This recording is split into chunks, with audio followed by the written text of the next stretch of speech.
inteiro. Vamos ler juntos, com a ajuda de Deus e a guia do Espírito Santo. Primeiro aos Coríntios.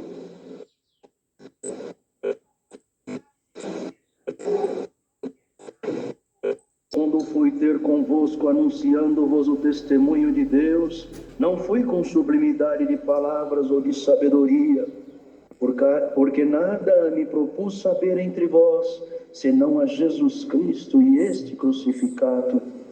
E eu estive convosco em fraqueza, em temor, em grande tremor.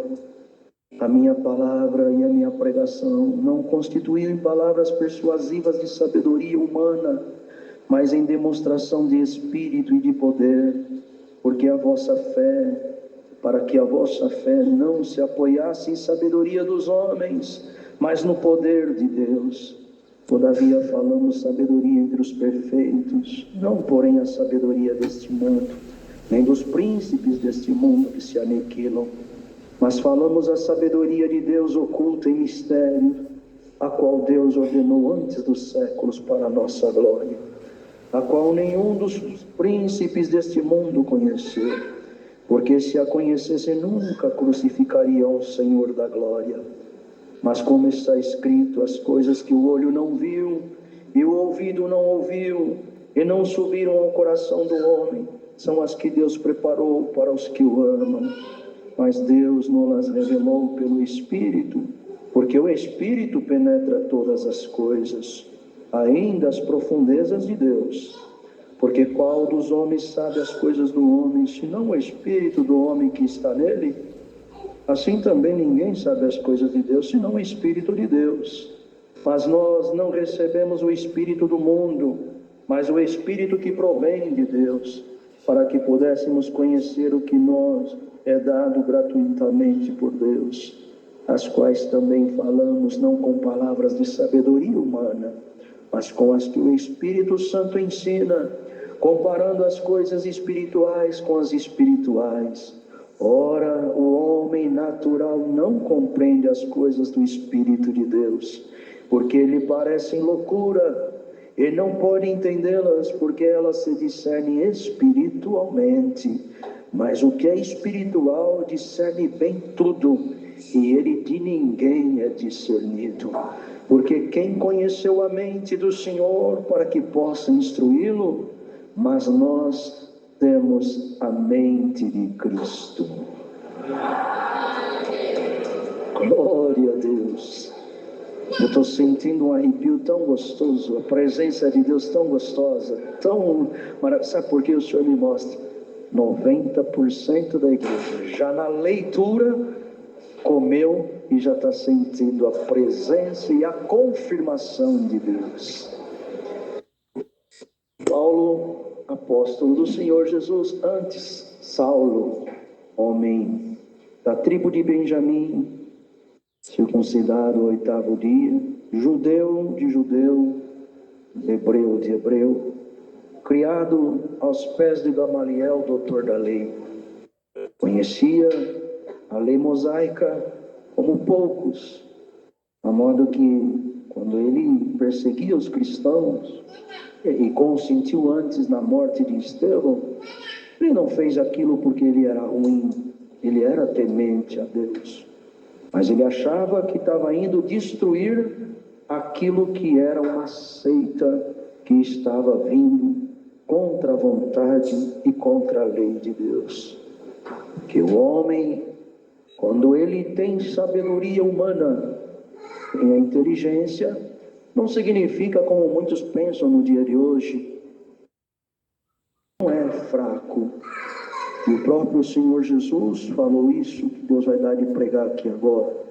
Porque está uma coisa agora que muitos falam, é bom quando Deus chama alguém inteligente, culto, porque assim Deus usa aquela sabedoria que ele tem para a obra. Não, irmão, é o contrário. Deus colhe aonde ninguém plantou. E o próprio Cristo falou, graças te dou, ó Pai, porque tu ocultaste aos sábios e aos entendidos, e te aprouve revelar às criancinhas, aos teus pequeninos. Então, quando aqui nesta graça Deus abençoa alguém, dá estudo, sabedoria dos homens, e vindo o Senhor com a sabedoria, Ele faz igual Paulo, reputa tudo como esterco, porque ele começa a usar até aquilo que é material na guia de Deus, tudo dá certo.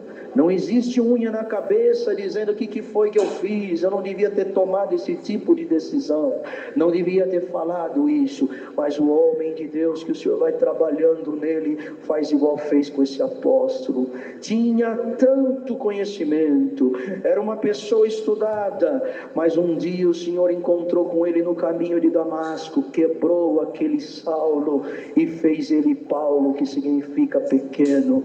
Aleluia. 3 anos e meio buscando o Senhor, e o Senhor revelando para ele: sabe, isso que você aprendeu na lei, isso era só um prenúncio, era só uma coisa que era uma alegoria para entender o que é hoje na graça.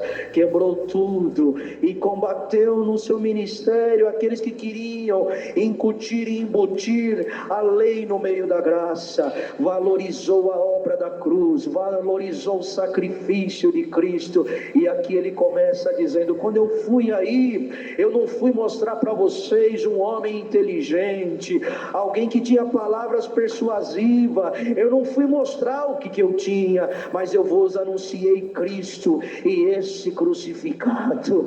Aleluia. Eu não fui aí pregar um evangelho que fosse uma fantasia, mas eu trouxe para vocês o evangelho genuíno, porque nada me propus a saber entre vós senão Jesus Cristo e este crucificado. Eu estive aí convosco em fraqueza, mostrando: eu não sou nada, eu não posso nada, eu estou aqui como dependente de Deus. Aleluia. Carregava um espinho na carne, uma enfermidade, bendito é o Senhor, que fazia às vezes ele entrar até em tremor. Bendito seja Deus, mas no temor de Deus, a palavra que saía da boca dele, a palavra da pregação, não constituía em palavras persuasivas de sabedoria humana, mas em demonstração de espírito e de poder. Tem uma outra parte que ele fala que o reino do céu, quando ele se manifesta, tem que ter poder e virtude, não é só palavra.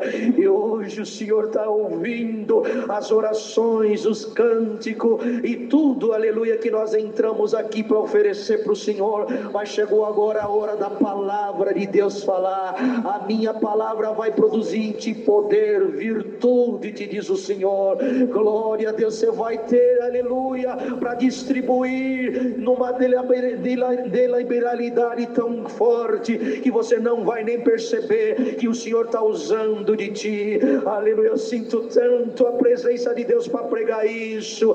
Aleluia. Você vai passar em algum lugar e vai falar coisas que para você tão simples, mas vai tirar as dúvidas, vai desmoronar os castelos do maligno, os tronos, as dúvidas malignas que estão imperando em famílias. Mas que coisa tão simples que esse irmão falou, que coisa tão pura que saiu da boca dessa irmã. O Senhor me libertou de uma prova espiritual de anos. Sabe por quê? Não é na multidão das palavras, é o Senhor dando poder e virtude naquilo que Ele vai colocar na tua boca. Sentes agora a alegria que o Senhor coloque a mão sobre a tua cabeça e tu sai daqui com poder e virtude aonde você passar. Aleluia. Tu serás um edificador de Cristo, mas ao mesmo tempo derribará os tronos do maligno.